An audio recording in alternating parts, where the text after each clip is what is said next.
This is episode 353 of the Super League Pod. This week we've got fact checks, crap scrabble and a bit of NFL influence.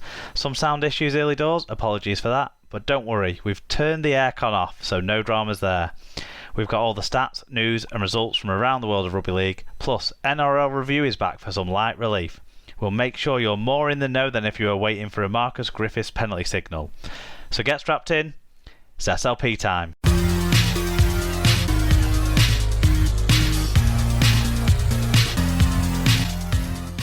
Hello listeners, welcome along to episode 353 of the Super League Pod. This week it is myself, Mark, and I'm joined by Alan. Welcome back, Alan. You've had a nice little holiday away on the North Yorkshire coast. How are you feeling? Refreshed? I was feeling refreshed when I got back. Then some buggers kept bringing me some more work. But yeah, generally I am very well, thank you. Good stuff, excellent. Do you want to tell everyone about our sponsor and then we'll get into the show? Yes, so Super League Pod is by Megastore. Megastore toys, stationery, arts and craft ideas, pet accessories, books, and of course rugby league birthday cards. Search for Rob's Megastore on eBay and you can find the link in our episode blog post on superleaguepod.com. SLP listeners can use the code SLP10, that's SLP10 at checkout to get 10% off any order over £5. Or you can enter SLP discount and give your 10% towards funding SLP's running costs instead. Good stuff. So we've got round 22 of Super League recap this week with fan views on all the games. We'll talk about the disciplinary fallout too, because it seems to have been a hot topic again this week, especially in the Huddersfield Hull game and Leeds Salford game. There are changes in the playoff placings to talk about that come about from those games. We'll cover the rest of the results as well from around the game of Rugby League and bring you up to date on all the standings as things reach the business end across the board, and then we'll make some guesses for what might happen in round 23. But we're going to start with a couple of bits of feedback and comments from the listeners. So we've had an email from Neil Ormston giving us, obviously it's Neil, it's a fact check, isn't it, Alan? What else would we expect from Neil? Absolutely, yes, that's what we rely on. Exactly. If he didn't do it, then we wouldn't know the truth. And he sent an email to say, my eyes lit up when I heard... This is a funny turn of phrase, isn't it? My eyes lit up when he heard. But I enjoyed it still. He said, I heard David's last question in the quiz last week. Who had won the most games between Lancashire and Yorkshire since 1895? This was obviously gold-level fact-checking material. So I had a quick look back to see if David was right, and there had been 91 games with 44 wins each and 3 draws. The good news is, he was right that there had been 3 draws. However, there's actually been 92 games, with Yorkshire winning 45 to Lancashire's 44. I suspect the match that was missed was the 1942 wartime game, which, for avoidance of doubt, is official. Unfortunately, this still means Mark was wrong, but does at least mean I went 3 from 3, maybe for the first time ever. What Neil's telling us there is he disagreed with the answer, so he fact-checked it. Whereas... If he'd got the answer right, he probably wouldn't have gone and fact-checked. No, but I mean, everyone knows that Yorkshire's better anyway, so case proven. It's nice to see that the facts of what it tells me is you lot had more conscientious objectors, so you could put together a better side in the war. Where was your patriotism? Where was your war effort? We had more people in camps in Catterick. I think that I genuinely think it was where people were based. Yeah, it was Jews, but it wasn't that same with commentator's name completely got from my head. Eddie Waring. Thank you. Yes, heavily right regiment. I didn't catch any of that. Yeah. The line's gone shaky. All right, just saying that he had a good role in making sure people went in the right regiment, so that they qualified for Yorkshire. So, all is well with the world. Good stuff. We also heard from Mark at Wilco2205. He got in touch about Wire's coaching situation, Alan. What did he have to say? So Mark says, I'm surprised how vocal that Powell it is. There's clearly a culture issue at Wire, and fixing that kind of thing requires patience, not sacking your coach 6 months into his first season. The rebuild is clearly underway, and the 2023 side is going to be very different. I'm not saying it'll be there here, but it's too early to call for the coach. Look at what first year at Huddersfield compared to this one. There's no magic fixes, and if your expectation is that a super coach will fix things overnight, you're always going to be disappointed. I get what he's saying, but I suppose what Warrington might do is they might look at other teams who went from being competing to being champions very close to them in the close past and think, why shouldn't that happen to us? You know, they'll look and see Wigan went from being semi-finalists to but kind of underwhelming to hiring Michael Maguire and being by far the best team in the competition in 2010. St Helens went from being miserable to watch but combative and competitive under Kieran Cunningham to being by far the best team in the league when Holbrook came in, apart from the last 2 months of his first season when, you know, Wigan were the best team. But outside of that, in Holbrook's 3 years, they were the best team. And, you know, Wolf has continued that. So they will look around and see other teams have had that fix in a way. Because Warrington you got to remember, they were third last year, weren't they? Or fourth? They were third.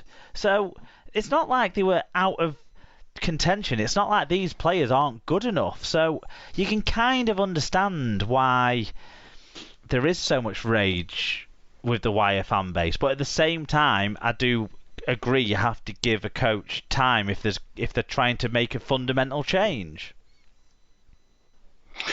Yeah, I wouldn't necessarily be in favour of sacking somebody so quickly. I think there are some fundamental and very, very deep-seated issues at Wire. And I don't know whether people thought that there was Powell was just going to put the cherry on the cake in terms of making them slightly better going forward. I don't know. But, he was always, if you're looking for an appointment to kind of push you over the line, so, he's not somebody who's done that. So, he felt like a slightly weird appointment for that reason. But at the same time, I still think he deserves time. He deserves a chance to really have his team there next year.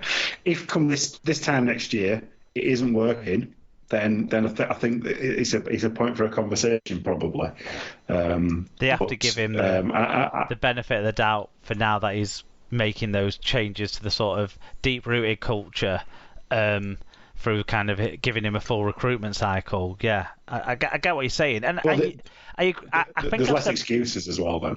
Yeah, definitely. Yeah, then it has to be on him then. Whereas right now you can kind of argue: is it on him? Is it on the players? Is it on the board? Is it on a combination? But I think I have said before, like, part of the issue will have been Powell goes in trying to tell these players what's what, and yet he's going in as a coach who's won one league leaders shield, and there's players in that club who've played in the NRL or played won trophies, won Challenge Cups.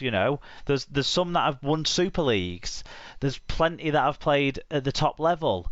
And so would they have been looking at him and him coming in, basically saying you've done it all wrong, and then kind of not adjusting right? And I think there's obviously personality clashes then that come into that too, because he's not been able to take them on that journey. Whereas you look at Wigan this year and Matty Pete's gone in and he's been able to take people on the same trip with him. So, yeah, I can understand the frustration from Warrington fans when they look at other clubs that have outstripped them in the same type of movement. But at the same time, if they weren't, it's not like they've gone from winning stuff to not winning stuff either. They were good. They were way better last year. But at the same time, there was something missing still, and maybe this has just brought out that something missing was a bit bigger of a piece than what they actually thought. I don't know.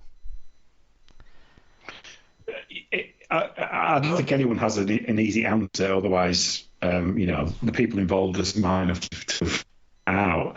I think it is cultural, and I think it's deep seated, and I think everybody or any appointment deserves time, and I don't think 20 odd games is enough time.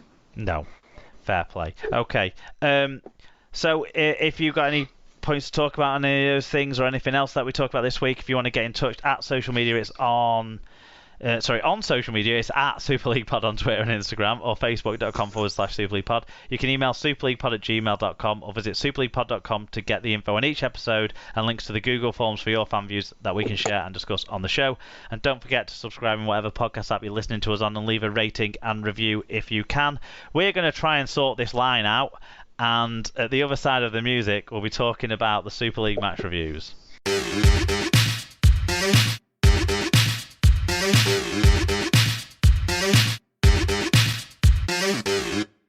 Super League match reviews time. It was round 22 this weekend gone, Alan. It started on Thursday night in a game in Hull between Hull, Kingston Rovers and Toulouse. It was 12-6 to Toulouse at half-time, a theme that we'll see in a few games this weekend. The visitors starting well and leading at half-time, but the home side coming back to win as Hull KR ran out 22-16 winners. 6,763 was the crowd. Liam Moore was the referee. In terms of the team stats, more errors made by Hull KR, but otherwise stat wins across the board. More meters, better average, made it a better average gain, more breaks, more tackle balls, more successful offloads, better tackle success rate. So stats say they deserved the win. Indeed. For Hull KR, it was Sean Kenny-Dowell with a try assist, 7 tackle busts, 207 metres and 3 offloads. Will Tate with 182 metres, Matt Parcell 131 metres and 4 offloads, and Ethan Ryan with a try and 117 metres. For Toulouse, Matty Russell with a try and 155 metres, Ollie Ashell-Bott with 5 tackle busts and 154 metres, Daniel Alvaro with a try and 120 metres, and Latrell Shankle with a try and 112 metres. Always in Our Shadow said, SKD PLT sounds like a crap Scrabble hand. SKD showed how important he is as a whole, as KR floundered for most of the game, eventually sneaking a result. Yeah, QLT would be even worse, I would say. But yeah. Mark W says, there's been times this season where Toulouse haven't looked that far off being a decent team, having been in the top side of the league and just narrowly losing to the next 2 in the table. But in the last 15 minutes, they just seem to have nothing to offer. I'm not sure if it was down to fatigue, but the attack had absolutely no plan. And unfortunately, I can't see them staying up at this stage. I think that's a pretty well-rounded view of the game, that. Pop the Viking said, felt for Toulouse tonight. After getting ahead, they just didn't seem to have that killer instinct to get the game won. Why didn't they take 1 point when they were 6 in front? Lack of game management, I would say. I don't know that they ever really had the chance to, either. No, maybe not. And finally, on this one, Tom Andrews says, Sean Kenny-Dowell, that's the review. What's it got? Yeah, I mean, he was massive in the turnaround in that last 10 minutes or so. I don't feel for Toulouse. I feel that they blew a clear chance here. Another time they've blown a chance. And to be honest, I don't know how you felt, but the post-game interviews with Hulls and with Ashell-Bott didn't fill me with any sort of confidence that they've got the fight in them at this point to be able to get out of the bottom spot. I hope I'm wrong, that they've been enjoyable to watch, and I think they had something, and I certainly want to see a relegation battle that's exciting rather than a team kind of feeling inevitable. But I don't know. It almost felt inevitable as well that they'd blow it in this game. From that kick out on the full, it seemed like a turning point. But really, I mean, plenty happened after that too that turned it around. But it just felt like, like Paul says, lack of killer instinct. Like Mark says, they seem to lack a plan. They just seem to close out in terms of what they could do by the end of the game. I'm feeling as deflated as they were clearly feeling after the game. What about you? Well, it was clearly an opportunity missed. Let's not forget they had a big slice of luck